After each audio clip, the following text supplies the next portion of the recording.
Alright, hello everyone, it is silverkyle, and today I am going to be taking a look at the Stardew Valley Guidebook.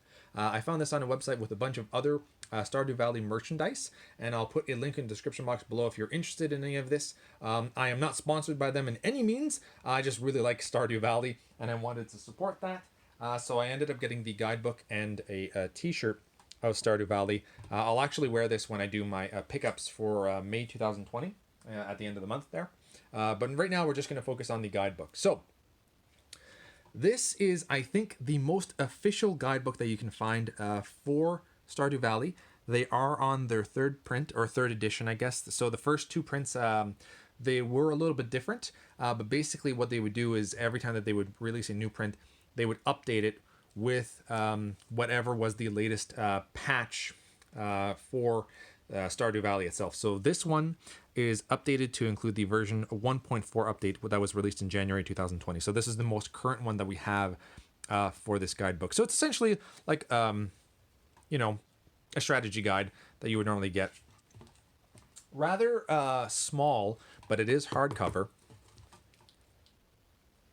And I love this kind of stuff. I mean, most games I wouldn't say really need a guide, but for farming simulators, I find that it's just fun and easy to have access to it.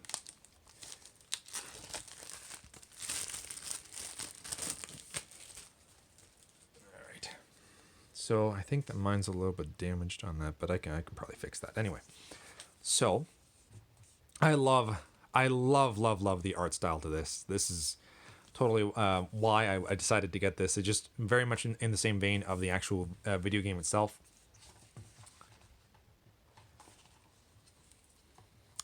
Now, I don't know what kind of binding this is, so I'm just going to stretch it out as much as I can beforehand. This might be glued binding. I'm not sure. Yeah, that looks like glued binding to me. And we're going to take off the dust jacket. Whoa, this is so nice. It's been a while since I've actually seen what's included in here.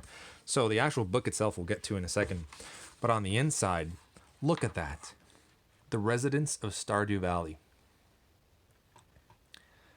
Oh, and each townsperson likes these gifts unless otherwise noted. That's awesome. And then you can kind of see, wow, this is going to be so useful. Just having this. Quite a few characters, right?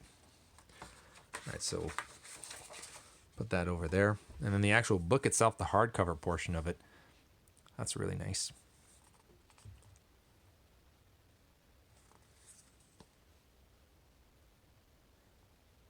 Cool. I'm going to put that over to the side, actually.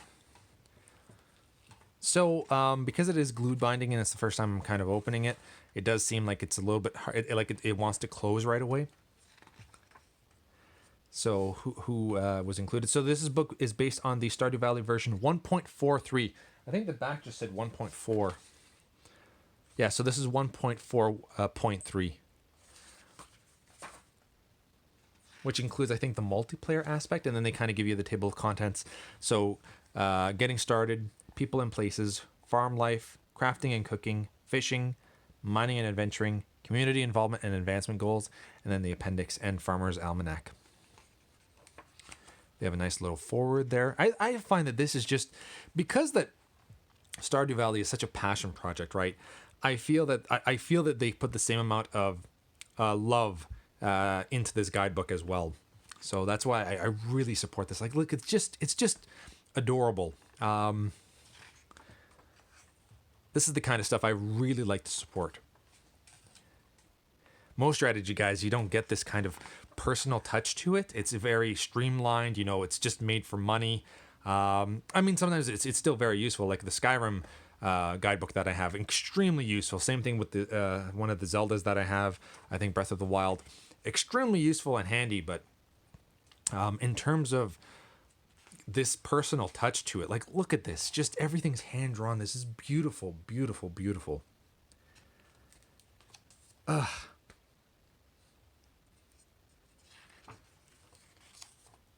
Man, I'm definitely gonna have to play this now again.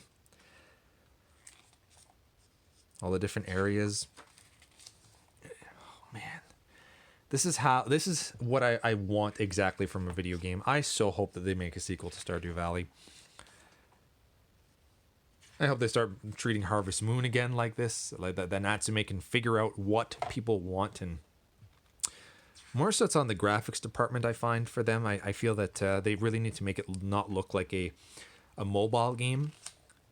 So create a new engine, and that's what they're doing for the new Harvest Moon. So I'm very excited to see what's going to happen with that. Story of Seasons, Friends of Mineral Town is actually coming out in July here in North America. I already have my pre-order out for that. I cannot wait to get that. That is basically a remake of the Harvest Moon Friends of Mineral Town from Game Boy Advance, which is essentially a remake of Harvest Moon Back to Nature on PlayStation 1, which is a better version of Harvest Moon 64. It's crazy how that game just kept kind of happening. Back to Nature and Friends of Mineral Town, though, are essentially the exact same game. The 64 one is the same characters, but a different layout, and some of the characters have different relationships. So then we have the residents of all, there you go. You have all their likes, all their dislikes. Now, this is a kind of game also that I used the wiki quite often for, but it's sometimes nice to just have the actual physical copy in your hands, because that's what I used to do. I would print out the FAQs and all that kind of stuff for Harvest Moon Back to Nature and Harvest Moon 64 from the internet, and then I would have like this binder just stacked with information, and I would also use the actual the manual that they had for Harvest Moon Back to Nature, which was the front of the case. It was the actual manual itself. You just pulled it out, and there was still lots of information there because you had how much the crops were from there, if they were renewable or not. There was a lot of information that I used, and then I started creating my own notes. And this just brings me back to that, having this physical copy of a guide. Oh, wow. Day cycle. Most villagers wake up at around 8, I guess.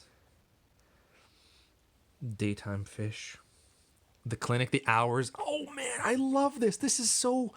I love this. And then at midnight, hey, go to bed. 1 a.m. and then 2 a.m. Seriously, go to bed at 2 a.m. You pass out if not in bed. So, okay, at 1 a.m. Yeah, that's right. 1 a.m. you have to be going to bed. And I think the if it goes past 1 a.m. you wake up later, or you don't generate as much energy. I think that's what it is. The original farmhouse, the first upgrade, the second upgrade, third upgrade. All the different tools and upgrades that you have for all of those. Like, this is jam-packed with information. I'm just going to kind of speed through a little bit more of it. Oh, summer, and you can get to see exactly what kind of fish you can get. It also gives you, for example, for summer is an important season for farmers, but watch out for the thunderstorms. Impress the governor with the best soup ever at Luo, and witness the mysterious spectacle that is the dance of the moonlight jellies. Gives you all the crops that's happening in that season, how long it takes as well. So 13 days, 6 days, 8 days, etc. All the birthdays. I love these games. All the different farm animals that you can get.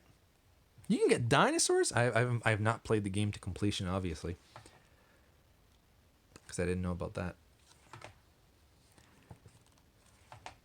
Scarecrow, all the upgrades that you can get for the farm, all the different recipes. Oh my goodness, this is insane. All the different fish, mining and adventuring.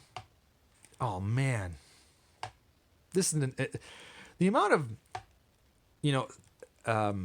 effort that went into making this game for one guy by himself, and then the appendix. Like, look at that, all the different. Oh man, wallpapers and flooring. That's insane. And then just look at that. So well done. The villagers and gifts. That's awesome. Really, really, really, really awesome. So there you go. That is the Stardew Valley Guidebook, 3rd edition in a nutshell. I am absolutely in love with this, and I cannot wait to actually put this into use. So thank you all for watching. You have been bearded in Beardage.